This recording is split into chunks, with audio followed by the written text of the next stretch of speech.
When my wife told me she was pregnant, I smiled, but inside something flickered. A message, a name, a whisper in her sleep. That's how it started. One lie too smooth, one truth too convenient. So I did what I was trained to do. I analyzed her behavior, tracked her patterns, installed cameras, and I discovered I wasn't just being manipulated. I was part of an experiment. My wife didn't just betray me.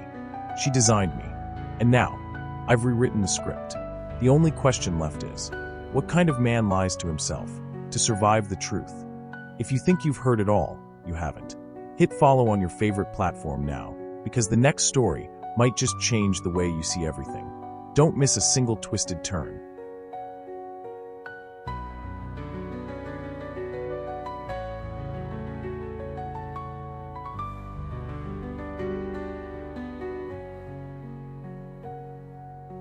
The glow. You ever feel like someone's smiling at you, but the smile isn't for you? That's what it felt like the night Camila told me she was pregnant. We were in the kitchen late. The kind of late where the hum of the fridge becomes the loudest thing in the room. She was barefoot, one hand on the marble counter, the other holding the test. It read plus, a little plus sign that should have meant everything. I should have felt fireworks, joy, purpose. Instead, I felt a flicker, like a screen glitching for half a second before returning to normal. That flicker? That was the first time my mind started racing. She looked relieved. Not overwhelmed, not weepy. Just quietly glowing. Like this was always going to happen, with or without me. I'm Ethan, 35, software engineer. Behavior prediction systems, NLP, cognitive strategy design, that kind of thing. People think coding is just numbers. It's not. It's psychology, math, and mind control with better fonts. Camila, she's different. Art world. Curator of this gallery downtown that plays with sound and light like it's seduction. She used to drag me to her shows, where everything meant something else. A candle wasn't a candle. It was a symbol of colonial trauma or something. I'd smile and nod, drink her wine, watch her float through rooms like a celestial mistress. But lately, she'd become unreadable. Quiet in the wrong places. Overly warm in others. Touches with timing that felt rehearsed. That night, we had a glass of wine to celebrate. She took a sip, then hesitated. "Oh wait, guess I shouldn't," she laughed. A perfect laugh, too perfect. She went to bed early. I stayed up scrolling. Nothing unusual, just Reddit threads, PS1 nostalgia clips, and an audio engineering forum I mod on the side. Then I heard her phone buzz in the bedroom. Normally, I wouldn't check. But something in me, something new cracked open. I walked in quiet. She was asleep, curled away from the light. Her phone was face down but still lit. One message on the lock screen. "We can't talk like this anymore. Delete this." No name. No app icon. Just that. My chest felt cold. Like I'd stepped into a server room at work. That clean, air-conditioned deadness. Except this wasn't cooling me down. This was starting a fire. I didn't open it. I didn't need to. That one message rewired my brain. That night, I lay in bed next to her, eyes open in the dark. Her back was to me. I stared at the ceiling, counting lies that hadn't been spoken yet. My thoughts split into layers, mind racing, like an algorithm that had found a loop it couldn't exit. I replayed her words. The pregnancy announcement. Her soft glow. The way her hand trembled, not with fear or joy, with caution. And I knew something that I shouldn't have had to know. Whatever this was, it had already started without me. Mind racing. They say the worst prison is the one you build in your own head. But that's only true if the walls aren't real. And trust me, hers were. The morning after that message, Camila was back to her usual self. Hair up in that soft, loose bun she knows I like. Her robe half-tied, brushing past me with a kiss that landed just near my cheek, not on it. Close but misaligned. Like everything else now. "I have a gallery review with Marta later," she said, sipping tea. "Might run late." Marta? That name hadn't come up in months. And Camila hated Marta, called her a clout vampire, once after a Miami show. So why lie? I stared at her like she was a beautiful painting I'd looked at for years, and suddenly noticed a flaw. One brushstroke out of place. One line that no longer made sense. I skipped work that day. Not officially. I logged in, moved some files around, checked the team Slack. But my real job that morning was building a tracking dashboard. Not for a product, but for my wife. I pulled up her location, sharing on Google. Still active. Amateurs forget that part. At 12:17 p.m., her pin dropped near a building downtown, nowhere near the gallery. I zoomed in. A boutique hotel. The kind with curated scent machines and no sign out front. Just a metal plaque and a valet wearing silence like armor. A chill hit the back of my neck. My fingers hovered over the keyboard. And then I acted. I installed a remote file sync tool on her Mac. Nothing crazy.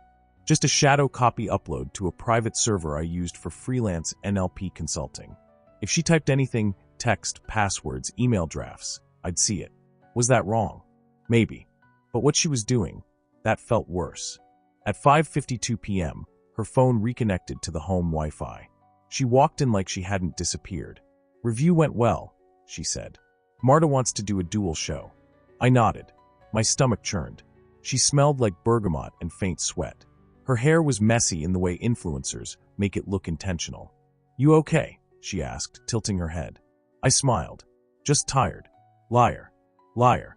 We were both lying now, synchronizing our deception like lovers dancing out of rhythm. That night, I combed through her sync data. Most files were routine. Invoices, art submissions, Pinterest boards. Then one document. Untitled. Draft format. It read, "He's not ready for this. He's too careful. Always watching. Always calculating. I think I've gone too far. But I can't stop now." The cursor blinked on the screen. No signature. No recipient. But it was her writing. I'd know her phrasing anywhere. Her use of double spaces after periods. The way she misspells calculating as calculating every time. I stared at it like it was a bomb. Not ticking.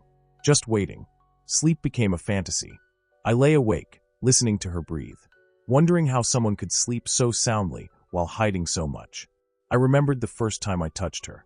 How she looked at me like I was the safest thing she'd ever known.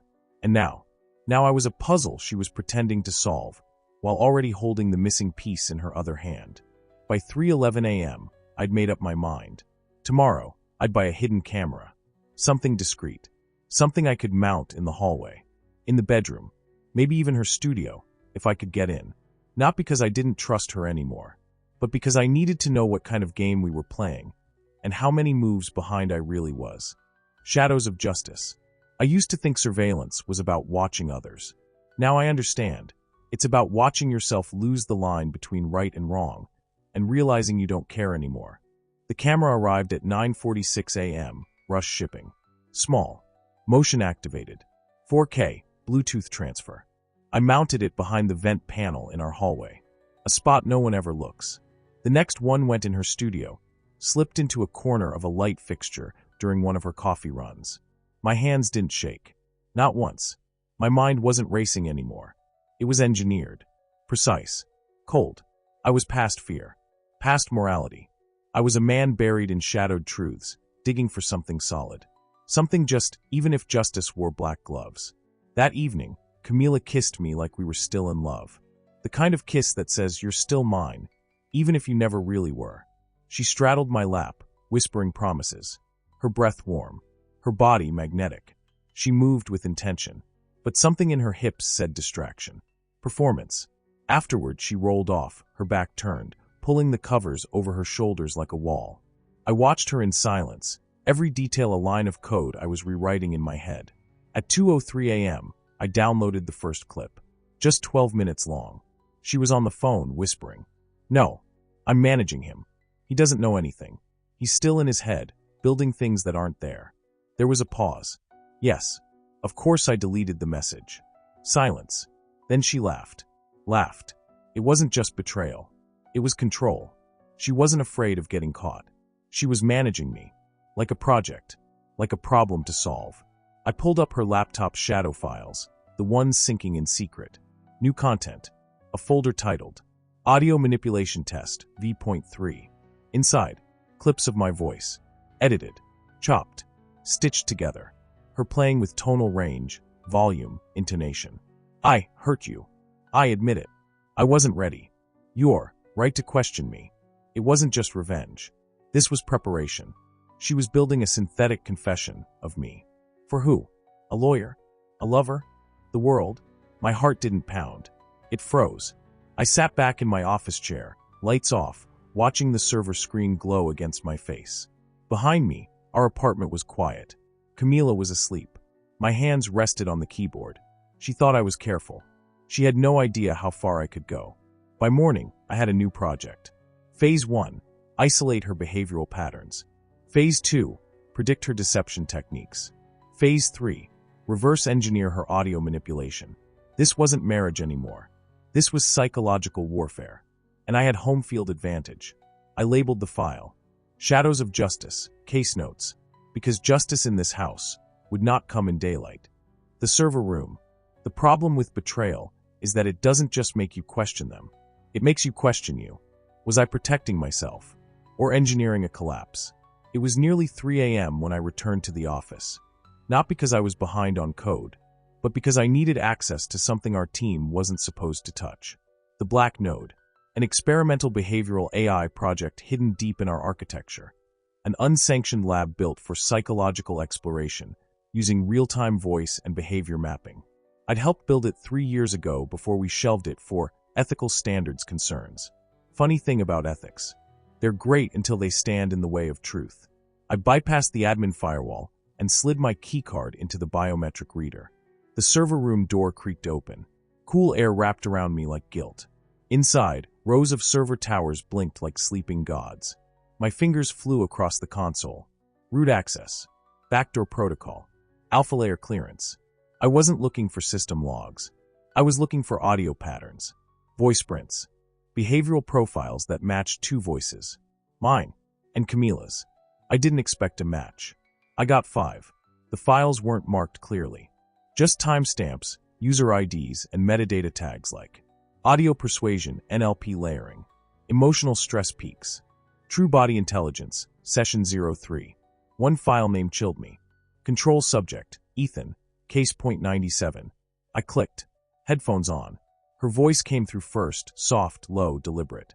He's high-functioning, emotionally dependent. Craves structure. Watch what happens when you apply cognitive inconsistency. Delay validation. Then reward. He will bend. Pause. Let's log the next reaction cycle. Watch the inflection in his voice drop. That's the breaking point. Then my voice. Not live. Recorded. Used. Manipulated. I wasn't her partner. I was her subject. My knees buckled. I sat hard on the floor, the whir of servers filling the space where my identity had been. Camila hadn't just betrayed me. She had studied me, mapped my psychology like a terrain she could exploit. This wasn't love gone cold. This was behavioral warfare engineered from the start. I stumbled out of the server room like a man just released from prison, except the door was still wide open, and I knew now. The real prison was built for me. My mind, my trust, my reactions, everything I thought I controlled, was part of her design. By sunrise, I was back home, sitting in the kitchen, staring at the coffee machine like it might confess something. Camila walked in wearing my hoodie, smiling. "Long night?" she asked, her voice syrup smooth. I nodded. "Yeah. Work. Anything important?" My jaw clenched. My lips smiled. "Yeah. Actually, I think I found what I was looking for."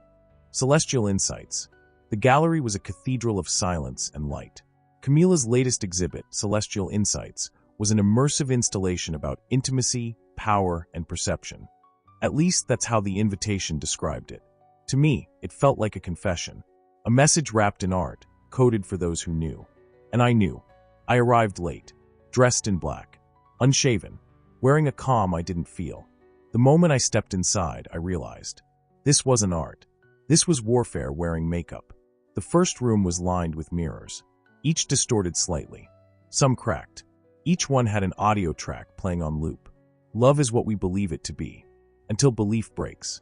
Another whispered. Control is the most seductive lie we sell each other. Every quote, every reflection, it was us. Me and Camila. Fractured. Fragmented. Curated. The next room had a projection wall. Surveillance footage flickering like it was found footage from a relationship falling apart. It looked like someone else's life. Until I saw the frame of our hallway. The exact angle where I'd installed the hidden camera. My mouth went dry. Then I saw him. Tall. Athletic. Well-dressed. Leaning casually near the back wall. Andre. I didn't know it was him. But I knew. The ease in his stance. The distance in his eyes. Like he already owned what he was watching. He and Camila weren't talking. But when she passed him, her hand brushed his wrist. A flicker. Just like the one I'd seen the night she told me she was pregnant. My vision narrowed. I moved fast, not to confront him, but to observe. He turned and disappeared through a curtain marked X's and O's. Inside, the room was dark, lit only by a projection of a fetus in slow motion. Heartbeat amplified through surround sound. On the wall, looping text in red serif font. This child is a symbol. Of betrayal. Of ownership. Of truth rewritten. I was shaking, but not with rage. With clarity. This wasn't just a manipulation experiment. This was a trap for me. A stage to see how I'd react. The projection shifted. Now it was a video. Of me. Sleeping. Breathing. Whispering in my dreams. Overlaid audio. Distorted, my voice muttering. Is the baby mine? The audience gasped. They thought it was art. But I knew it was stolen surveillance. Camila had taken my most private moment and put it on display. When I finally left the exhibit, Camila met me at the door. Still wearing black.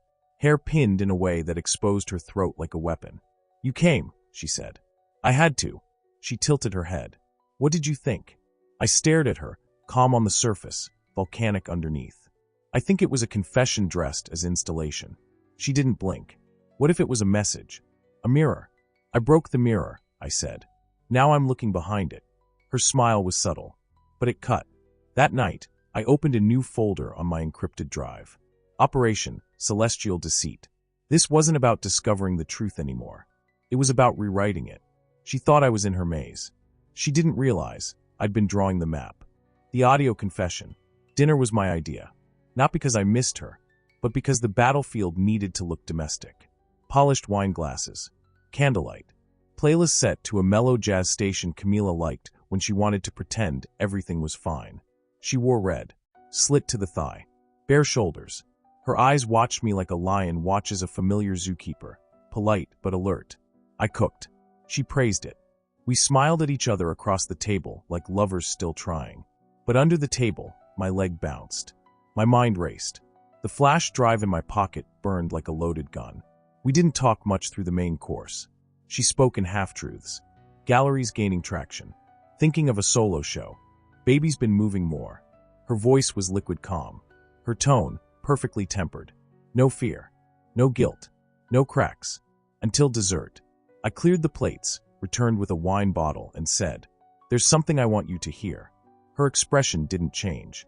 "Is this about your new playlist?" she asked, a tease behind her eyes. "No," I said, pressing play. The voice that came through the speakers was hers, but not. Too honest. Too broken. Too real. I should have told him. It wasn't about love. It was about control. I lied. I wanted to see how far I could push him before he broke. A pause. Then, "The baby, it's not his." She didn't flinch. Didn't even blink. She simply leaned back in her chair, crossed her legs, and sipped her wine. When the audio ended, the room was silent, except for the distant hum of the refrigerator, and my own pulse, drumming behind my ears like war drums. "Well," I said. She set the glass down with impossible care. "That wasn't my voice," she said. My fists clenched under the table. "It's your tone, your cadence, your phrasing." Camila looked me dead in the eyes. "But it's what you needed to hear. Isn't it?"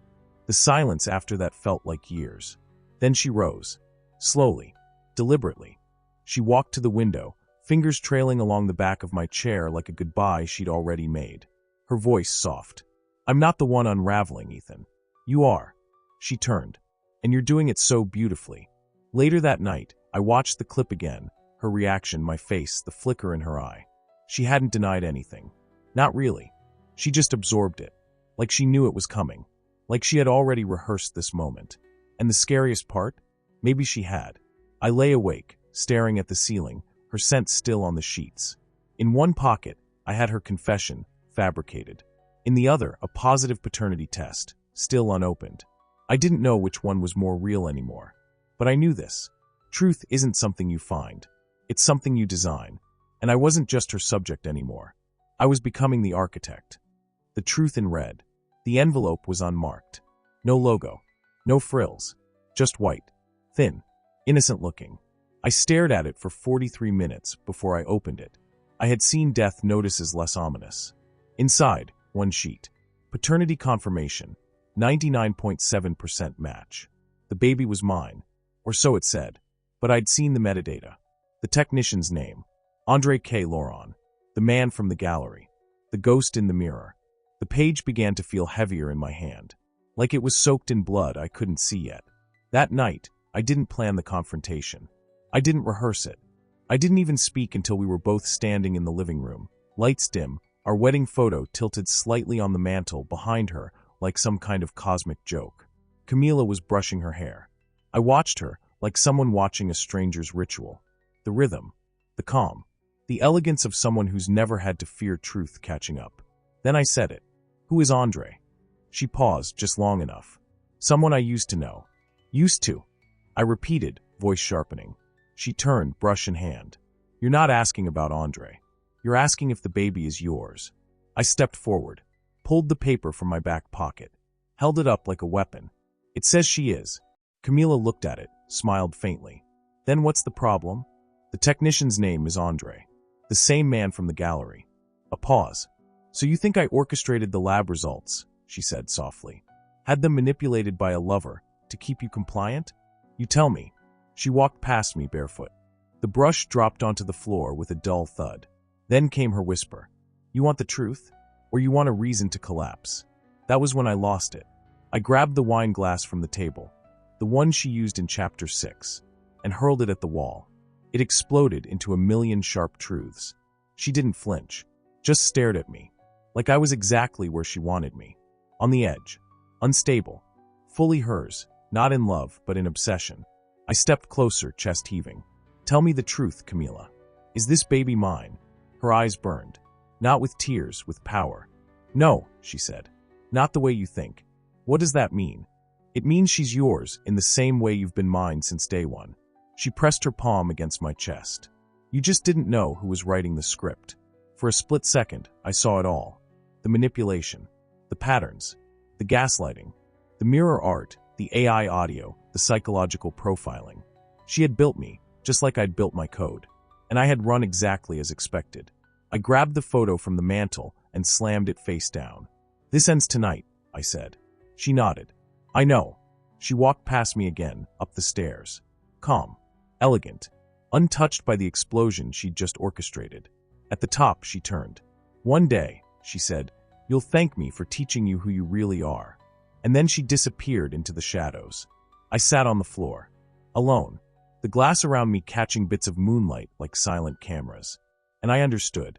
The truth wasn't in the paper. It wasn't in her words. It wasn't even in the baby. It was in what she'd made me become. And there was no going back. X's and O's. Months have passed. The house is quiet now. No surveillance. No more audio files, hidden folders, or whispering behind closed doors. Just me. And the baby. Her name is Ava. She has Camila's eyes. My silence. And every time I look at her, I wonder if what I see is real, or just another story I've told myself to keep breathing. I speak at conferences now, universities, startups, intelligence training seminars. My presentation is called The Psychology of Trust and Deceit, Inside the Lab of the Human Heart. They love it. They eat up the anecdotes. How social engineering mirrors relationships. How market dynamics mirror emotional volatility. How power isn't taken. It's offered by those who need to believe. They call me insightful, visionary, master of behavioral psychology. None of them know the truth. Because the truth, the paternity test, it was fake. I created it. I spliced metadata from archived files, changed the name in the system, signed it with a ghost. I needed it to be real. Not because I believed the child was mine, but because I couldn't live with the possibility that she wasn't. Truth wasn't something I found. It was something I manufactured. Just like Camila did. Only now, I do it better. I keep a box under the bed. Inside it, the original envelope. Unopened. Still sealed. The real results. Sometimes I stare at it. Think about burning it. Think about opening it. But I never do. Because real power isn't in knowing. It's in choosing not to know, and controlling the story anyway. Ava sleeps peacefully now. The mobile above her crib spins slowly. Planets orbiting a tiny, sleeping sun. She coos in her sleep. And I whisper, you'll never be someone's experiment. Camila? Gone. No trace. I heard whispers, Dubai. Prague. Maybe Sao Paulo. Her Instagram stopped posting. Her last story was a quote. Every great work of art begins with destruction. And maybe that's what she was all along. A performance piece. A virus made of silk and glances. But I was the final act. Today, I lecture on leadership influence, behavioral architecture, group dynamics, and power negotiation. But what I really teach is this. The person who controls the narrative controls the reality. And if that makes me a villain, so be it. Heroes live in stories. Villains write them.